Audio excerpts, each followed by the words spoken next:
भारत देश धर्म प्रधान देश है। यहाँ व्रत उपवास कथाओं का बहुत प्रचलन है। मनुष्य इन कथाओं को से आदर्श ग्रहण कर सच्चा इंसान बन सकता है।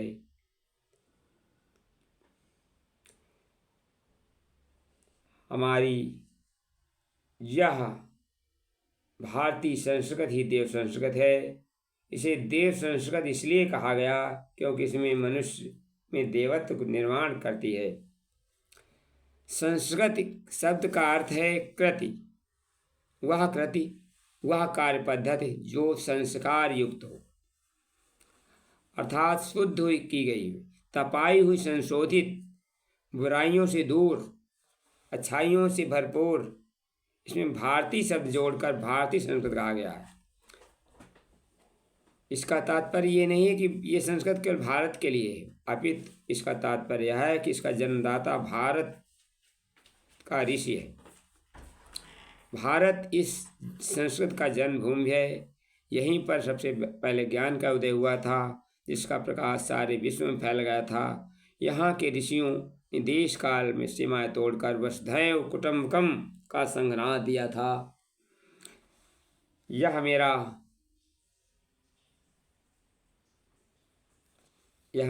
है, यह तुम्हारा, यह संकुचित दृष्टिकोण वाले व्यक्त करते हैं, परंतु उदार चित्त वाले मनुष्यों के लिए सारी पृथ्वी कुटुंब है। अतः समस्त विश्व का कल्याण चाहने वाले इस संस्कृत का विश्व का वर्णन कर लिया है। सा प्रथमा संस्कृत विश्व द्वारा कहकर समस्त विश्व द्वारा इसे सम्मानित किया गया है।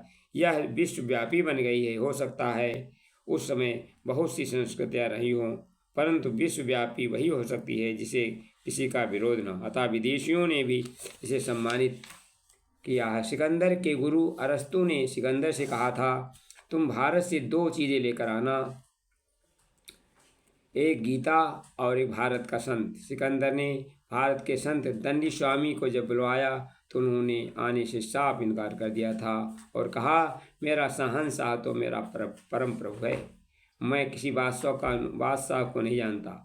सिकंदर आश्चर्यचकित रह गया था।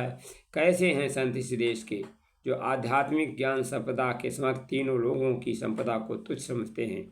इन्हीं संतों के कारण भारतीय संस्कृत विश्ववंद है।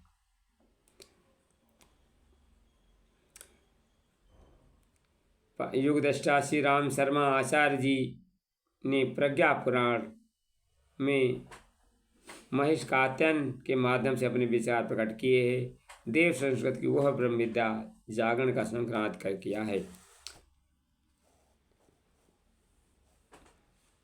हिमगिर के मनोरम आंचल में कात्यायन ऋषि का आश्रम था।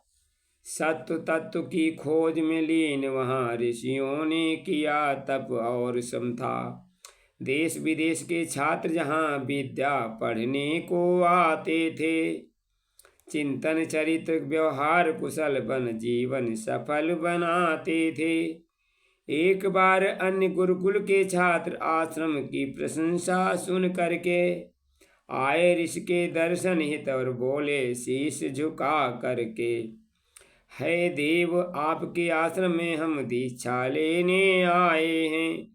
जीवन का पूर्ण विकास करें वो विद्या लेने आए हैं। ये मानव जीवन धन्य बने कुछ ऐसी विद्या दान करें। अपना भी हित होवे भगवानो जग का भी कल्याण करें। आश्रम में फिर हुआ 1 सप्ताह का सत्र, दूर दूर के छात्रगण आए हुए वहाँ एकत्र। ये प्रज्ञा पुराण की कथा ऋषि कात्यायन के माध्यम से हमारे परम पूज्य गुरुदेव के विचार ऋषि कात्यायन के माध्यम से प्रकट किए। उन्होंने यही देव संस्कृत की व्याख्या की और देव संस्कृत से ही उन्होंने समझाया। हे भद्रजनों, ये जीव जन्म से पशु प्रवृत्ति का होता है। 84 लाख योनि में भटक ये अपनी गरिमा खोता है। जब भाग्य उदित होता इसका तब मानव योनि पाता है। फिर सदगुरु से विद्या पाकर नर पशु भी सुर बन जाता है। विद्या और शिशु का अंतर हम आज तुम्हें समझाते हैं। जो एक समझते दोनों को वो मनुज कष्ट भी पाते हैं। शिक्षा मानव को सामाजिक उन्नति का पाठ पढ़ाती है। नर कैसे बने धनी मानी यह बोध हमें कराती है। पर विद्या है जो सदा हमें मुक्ति की ओर ले जाती है। जीवन को बनाकर संस्कारी अमृत का पान कराती है। अमृत का सा विद्याया मुक्ते विमुक्त कहते ऋषि महान। विद्या से ही होता है मानव का कल्याण। धन्यवाद।